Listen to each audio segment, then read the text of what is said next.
Good evening, Respring family. Excited to have you here. Look forward to updating you on the January 2020 post-board meeting video. We had a wonderful night. Probably one of our longer board meetings. We had a lot to discuss and just a great evening. So I'm excited to be able to share some of these things with you tonight and give you an update on the current happenings and some things we're going to be again exploring. I always encourage you to get on the website. You can see the minutes and look at those types of things, but hopefully this can give you a good snapshot of what we discussed today. Mainly going through, starting off with our items in my report that I wanted to share with you is that looking at our December attendance and academic enrollment, one of the things that we discussed tonight just briefly is the fact that our attendance from the beginning of the year to now is sitting right around 85% attendance. This is a real significant problem. Something that we're going to need to figure out and to address is getting students to school and in their seats, giving them opportunities to learn is the most important thing to their success. So that was something of concern.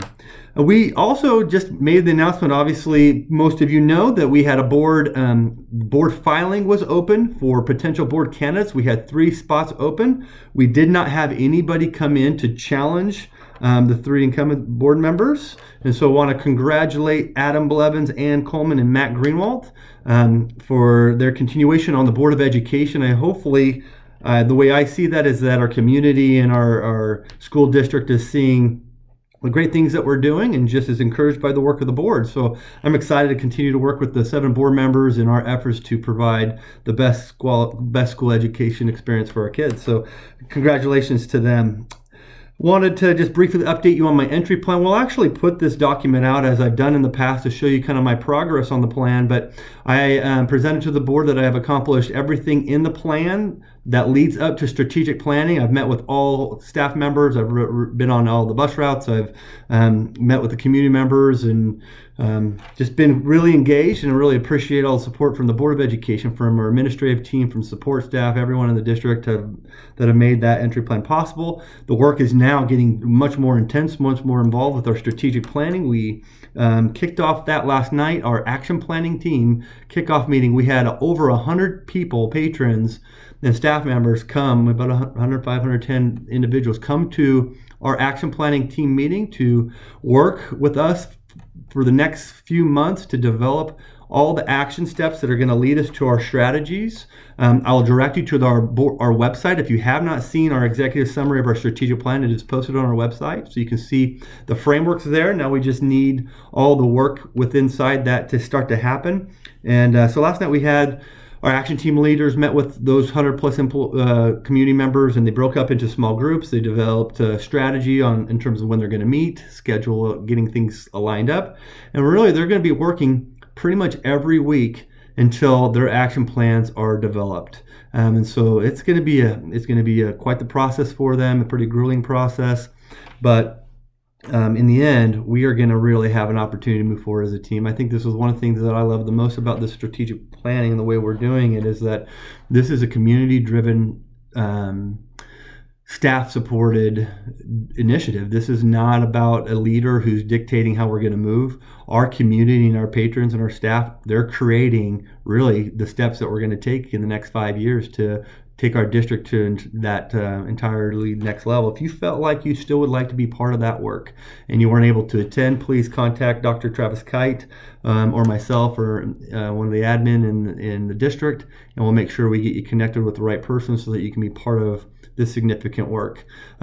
We can only move together as a unit. We're one with the pack, so the more involvement and engagement we have from our community, more buy-in, the better our plan's going to end up becoming. So, but very pleased with having that much involvement in a strategic planning process. I think there's other communities that would just love to have that kind of support that we have here. So just want to give a big shout out to everyone. One of the other things that the Board of Education did this evening, we have an opportunity to, with some existing bonds, some callable bonds that we have, to do some refunding, essentially some refinancing of those bonds.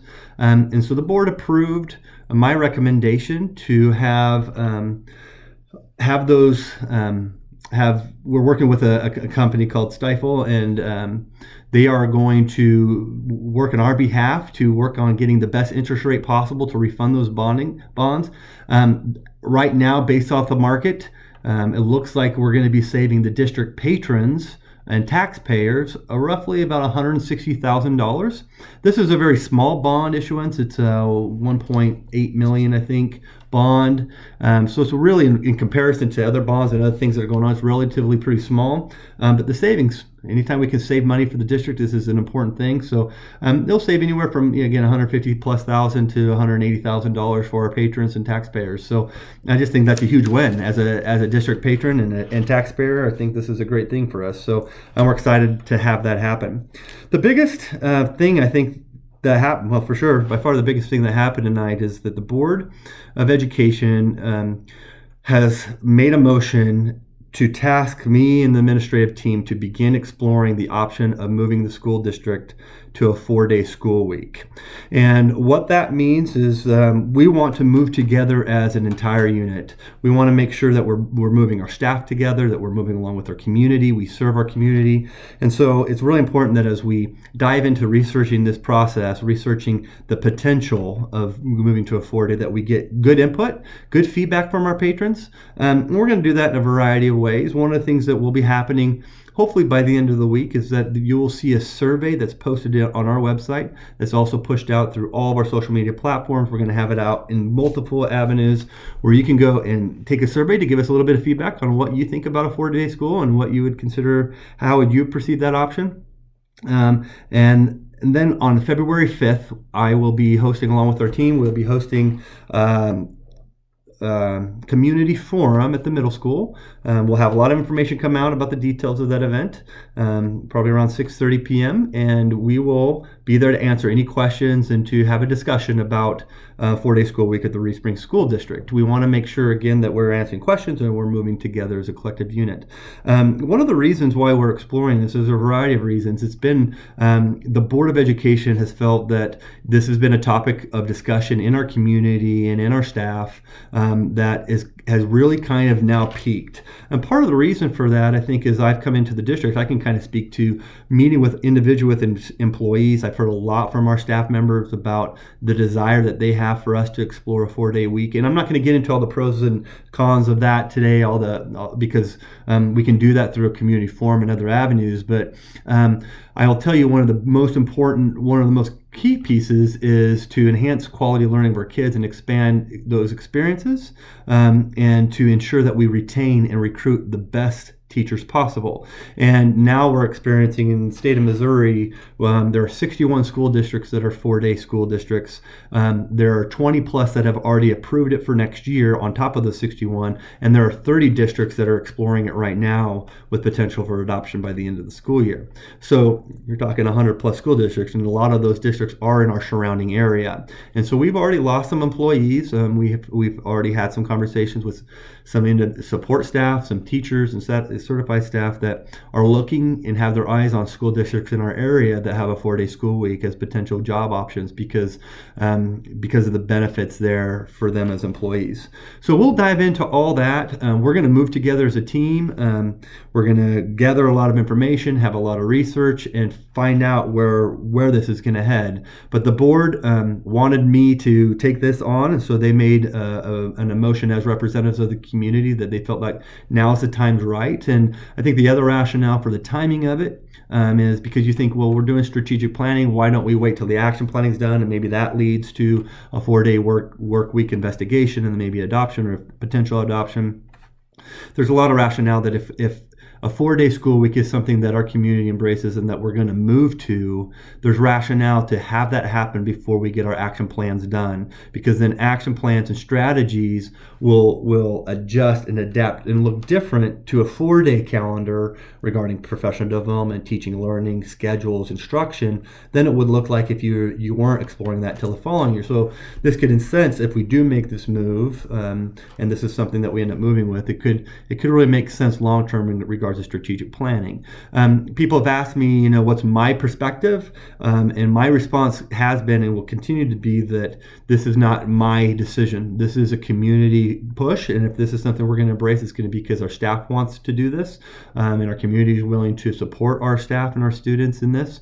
And there's a lot of pros to this, and there's a lot of research out there with school districts that would never go back because of the impacts and the benefits. And there's some issues we got to work through and have conversations with, and questions I'm sure that are on your minds. So tonight's not the night to answer those questions, but I will be sending out surveys, so both from staff and families, to get your input on how a 4-day school week would impact you specifically, and you or your children specifically, because we really are interested in what you as a family, how that would impact you as opposed to how you think it would impact others. Really want to know how it impacts you as a parent. So that is really big news. It wasn't something that I was anticipating, but it's been such a heavy conversation in our community, especially in the school district, and strategic planning. It has already been a hot topic, and it was going to most likely emerge as an action item to explore. So it's just, we're going to do it now. And so we want to make sure we do it deliberately and we take a thoughtful approach. So I know that's a lot, and that's going to be some new news to everyone, but we'll get that information out. Outside of that, and that seems like not a long one, but a long video, but that was a lengthy conversation. Reef Springs School District is the best school district. We are a world class. That's what we're aspiring to be. We're committed to the academic and personal excellence of our students. I'm so thrilled to be part of the school district, our family. This is home. This is our community. Thank you so much for your support. We look forward to a wonderful month, and look forward to seeing you and talking to you soon. Have a good night.